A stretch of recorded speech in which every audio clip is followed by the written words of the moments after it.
I saw him standing in the doorway, not moving, not speaking, just standing, his eyes locked on me and Marcus, on the bed, on everything he wasn't supposed to see. I expected fire, rage, violence. Instead, he turned around and walked away. The door clicked shut behind him like the sound of a casket closing. Marcus scrambled for his clothes, panic flooding his face. "Shit, Emma, shit, what do we—" "Get out." My voice came out colder than I intended. Marcus stared at me like I'd slapped him, but I didn't care. He dressed in silence and left through the back. I sat there on the sheets, alone, waiting for the storm. It never came. 3 days passed. David didn't call, didn't text, didn't come home. I tried reaching him. Every message went unanswered. Every call went to voicemail. The silence was worse than any accusation. On the 4th day, I found an envelope on the kitchen counter. I hadn't heard him come in, hadn't heard him leave. Inside was a single sheet of paper, a lab report, paternity test results. My hands started shaking before I even read the numbers. Probability of paternity, 0.00%. Our daughter, Sophie, 5 years old, not his. The floor tilted beneath me. I grabbed the counter to steady myself, bile rising in my throat. He'd known. For how long? Days? Weeks? And he hadn't said a word? I called him 17 times that night. He answered on the 18th. "David, please, we need to talk. I can explain."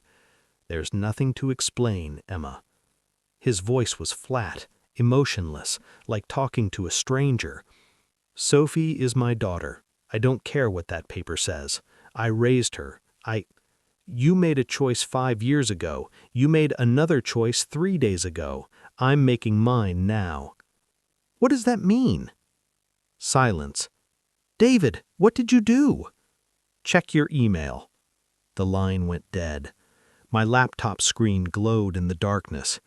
17 new emails, all from David's account.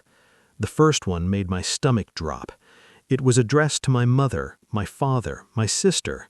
The subject line read, "The truth about Emma." I clicked it open with trembling fingers. He'd attached everything. The paternity test, screenshots of text messages between me and Marcus dating back 2 years, bank statements showing money I'd transferred to Marcus from our joint account, hotel receipts, photos, evidence I didn't even know existed. He'd been documenting everything. The email to my parents was clinical, no emotion, just facts laid out like a prosecutor's case file. "I'm writing to inform you that Emma has been having an affair for the past 2 years. I recently discovered that Sophie is not my biological daughter. I've attached proof. I thought you deserved to know the truth about who your daughter really is. I'm filing for divorce. I will not be seeking custody of Sophie, since she is not mine. Emma will need your support." I opened the next email. Sent to my boss, my colleagues. The same attachments, the same factual explanation. Another one to Marcus's wife. She didn't know he was married. I didn't either until 3 months in. By then, I was already pregnant. I scrolled through email after email, my friends, our neighbors, his family, everyone we knew. He'd sent the truth to everyone. My phone started buzzing, calls, text messages, voicemails piling up.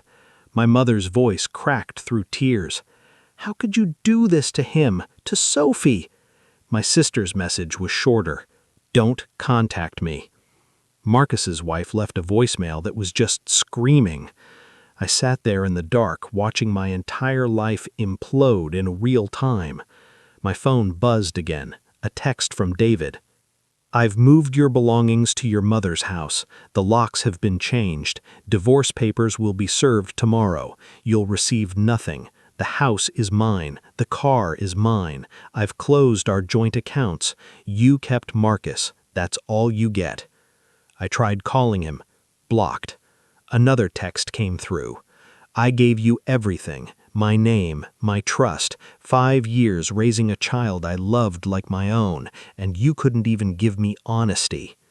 My hands were shaking so hard I could barely type.